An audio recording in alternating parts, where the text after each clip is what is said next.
Hello students, good morning. तो आज हम पढ़ेंगे कि जो हमारे शरीर के अनेक संस्थान हैं, जो भी हमारे शरीर का अंग है, उन पर मर्म चिकित्सा और योग अभ्यास का क्या प्रभाव पड़ता है। ठीक है, तो सबसे पहले हम पढ़ेंगे कि मर्म चिकित्सा एवं योग अभ्यास का पाचन तंत्र पर क्या प्रभाव पड़ता है।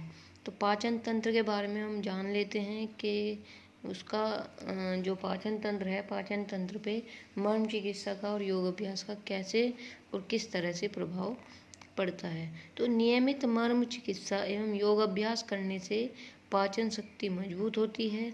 आंतों द्वारा आहार में स्थित पोषक तत्वों का अवशोषण एवं यकृत में चयापचय ठीक होने से पोषक तत्वों की उपलब्धि शरीर के प्रत्येक अंग प्रत्यंग तक होती है। जब हमारे शरीर में पोषक तत्वों का अवशोषण हो जाता है और जो हमारा लीवर है, लीवर में चयापचय ठीक होने से जो पोषक तत्वों की उपलब्धि होती है, उनकी उपलब्धि होने से शरीर के प्रत्येक अंग तक जो है होती है। तो अधिक मात्रा में अगर शरीर में हमारे पोषक तत्व चले जाते हैं तो वे अनेक भागों में एकत्रित हो जाते हैं और एकत्रित होने पर जब उनकी आवश्यकता पड़ती है तो आवश्यकता पड़ने पर जो है इन पोषक तत्वों को उपयोग में लाया जाता है। तो मर्म चिकित्सा एवं योग अभ्यास से पाचन तंत्र पर जो है अनेक प्रभाव पड़ते हैं।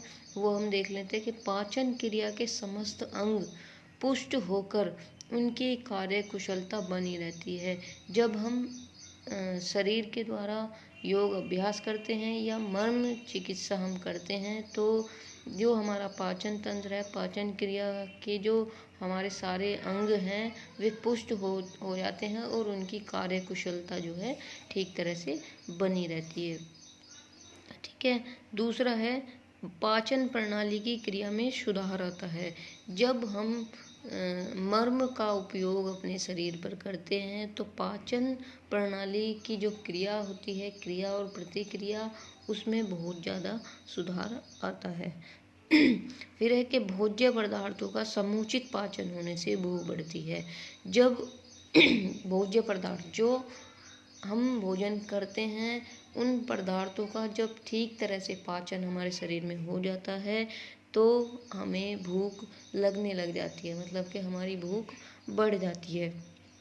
आंतों की कार्य क्षमता बढ़ जाती है जिसके कारण विकार उत्पन्न करने वाले दूषित तत्व उत्सर्जन अंगों तक पहुंचाकर निष्कासित कर दिए जाते हैं। जब आंतों की कार्य क्षमता बढ़ जाती है तो जब विकार हमारे अंदर किसी तरह से उत्पन्न हो जाते हैं, जो उत्पन्न करते हैं विकार, दूषित तत्व जो होते हैं, उन दूषित तत्व और सर्जन जो अंग होते हैं उनको पहुंचाकर जो है आंत उनको निष्कासित कर देती है। फिर है कि मर्म चिकित्सा और योग अभ्यास द्वारा आंतों की क्रमानुकुंचन गति बढ़ने से अनेक रोग नष्ट हो जाते हैं, जैसे कि अम्लपीत हो जाता है, हमारी जो क्षुधा होती है वो नाश हो जाती है। इस तरह के जो है सारे रोग नष्ट हो जाते हैं। भोजन का अच्छी प्रकार पाचन होने से शरीर में पोषक तत्वों की समुचित आपूर्ति संभव हो जाती है। जब हमारे शरीर में भोजन का अच्छी तरह से पाचन हो जाता है तो शरीर में पोषक तत्वों की समुचित जो आपूर्ति होती है वो संभव होती है, जिससे कि शरीर की कार्य क्षमता में वृद्धि होने लग जाती है। अब हम देखते हैं कि पाचन तंत्र के जो कुछ रोग होते हैं वो कौन कौन से होते हैं। जैसे कि अम्लपीत होता है, हाइपर एसिडिटी, ठीक है, गैस्ट्रिक अल्सर होता है, आमाशय शोथ होता है, स्टोमक कैंसर, ड्यूडेनल अल्सर, आंत्र शोथ जो होता है हमारी आंतों में, ठीक है, कोलाइटिस होता है, अपेंडिस, अल्टरेटिव कोलाइटिस, जॉन्डिस, ठीक है, पैनक्रियाटिक, इस तरह के जो है हमारे शरीर में ये आप एक बार देख सकते हैं कि इस तरह के जो है ये रोग होते हैं। अब हम देखेंगे कि पाचन तंत्र के रोग में उपयोगी आसन, जो योग अभ्यास है, योग अभ्यास के द्वारा जो है हम अपने पाचन तंत्र को किस तरह से सही कर सकते हैं। तो आसन देख सकते हैं आप इसमें कि आसन है वज्रासन, सुप्त वज्रासन, अर्ध मत्स्येंद्रासन, पश्चिमोत्तानासन, मयूरासन, पवन मुक्तासन, कटी चक्रासन, सर्पासन, धनुरासन, सर्वांगासन, त्रिकोणासन, आकर्ण धनुरासन, सूर्य नमस्कार। तो इस तरह के आसन करके क्या है हम अपने पाचन तंत्र को स्वस्थ रख सकते हैं। अब चलते हैं कि प्राणायाम। प्राणायाम के नाड़ी शोधन प्राणायाम, भस्त्रिका प्राणायाम। नाड़ी शोधन प्राणायाम के द्वारा क्या होता है कि हमारी नाड़ियों की शुद्धि होती है, और जब हमारी नाड़ियों की शुद्धिकरण ठीक से हो जाता है तो उसमें प्राण का प्रवाह अच्छी तरह से हो जाता है। ठीक है, तो इस तरह से जो है हमारे नाड़ी शोधन प्राणायाम है। भस्त्रिका प्राणायाम। भस्त्रिका प्राणायाम में आप जब स्ट्रोक में मतलब लिया सांस लेते हैं और जब हम छोड़ते हैं तो उससे भी हमारा जो पाचन तंत्र है वो स्वस्थ होता है। ठीक है, अब हम मूल बंद जो हम योग अभ्यास में बंद लगाते हैं, बंद है हमारा मूल बंद और उड्डयन बंद। उड्डयन बंद जो होता है ये अपने पूरे पेट को, श्वास को बाहर निकाल करके और पेट को पूरा पीछे कमर से चिपका देते हैं, मतलब कि कुछ हद तक अपनी क्षमता अनुसार हम अपनी सांस को रोक के रखते हैं। तो जब हम उड्डयन बंद का अभ्यास करते हैं, उड्डयन बंद का अभ्यास करते हुए क्या है कि हमारे शरीर के, पेट के जो भी हमारे अंग होते हैं उनका संचालन हो जाता है, एक तरह से उनकी मसाज हो जाती है और वे ठीक तरह से कार्य करने लग जाते हैं। अब आते हैं क्रिया। क्रिया कौन कौन सी, जो हमारे षटकर्म होते हैं। षटकर्म मतलब 6 क्रियाएं हमारी होती हैं शुद्धिकरण की। तो जैसे कि कुंजल क्रिया होती है, वस्ती होती है, शंख प्रक्षालन होता है, नोली, वस्त्र धोती और दंड धोती। इस तरह की क्रियाएं करके क्या है हम अपने पाचन तंत्र को साफ, स्वच्छ और स्वस्थ रख सकते हैं। ठीक है, अब है ध्यान। ध्यान है, ध्यान में हम नाभि मर्म स्वादिष्टान चक्र पर ध्यान का अभ्यास करते हैं। ठीक है, स्वादिष्टान चक्र जो हमारा नाभि मर्म होता है उस पर हमें अपने ध्यान को एकाग्र करके उस पर ध्यान लगाना होता है।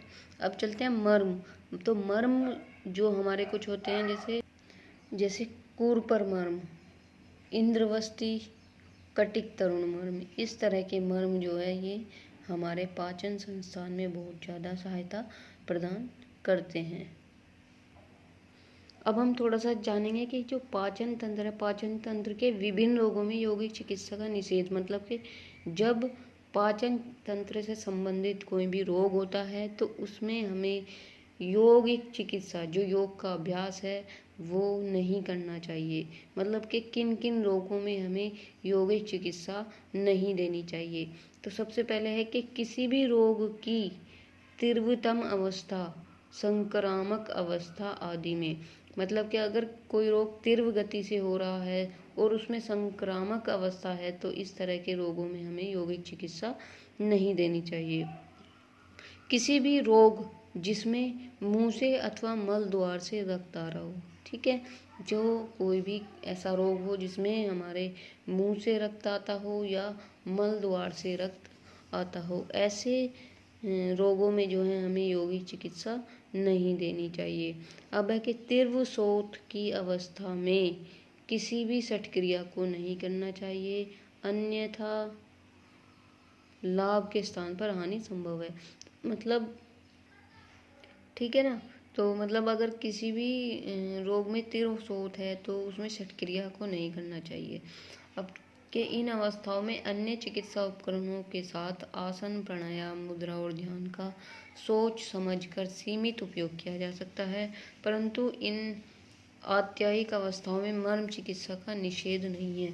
मतलब कि जो भी ये अवस्थाएं हो रही है, जो भी ये रोग हो रहे हैं, उनमें मर्म चिकित्सा हम दे सकते हैं व्यक्ति को। मर्म चिकित्सा का जो है इन अवस्थाओं पर बहुत ही ज़्यादा पॉजिटिव जो है प्रभाव, इफेक्ट पड़ता है, सकारात्मक प्रभाव पड़ता है। तो इसीलिए इसमें हम मर्म चिकित्सा दे सकते हैं, परंतु यौगिक चिकित्सा का हमें तो कुछ समय के लिए निषेध करना पड़ेगा, कुछ समय के लिए हमें रोकनी पड़ेगी। तो इसी तरह से जो है पाचन तंत्र में जो है योग चिकित्सा और मर्म चिकित्सा बहुत ज़्यादा उपयोगी होती है और उनका बहुत ज़्यादा प्रभाव पड़ता है। तो आज के लिए हमारी वीडियो इतनी ही थी। इससे आगे की चर्चा हम अगली वीडियो में करेंगे। धन्यवाद।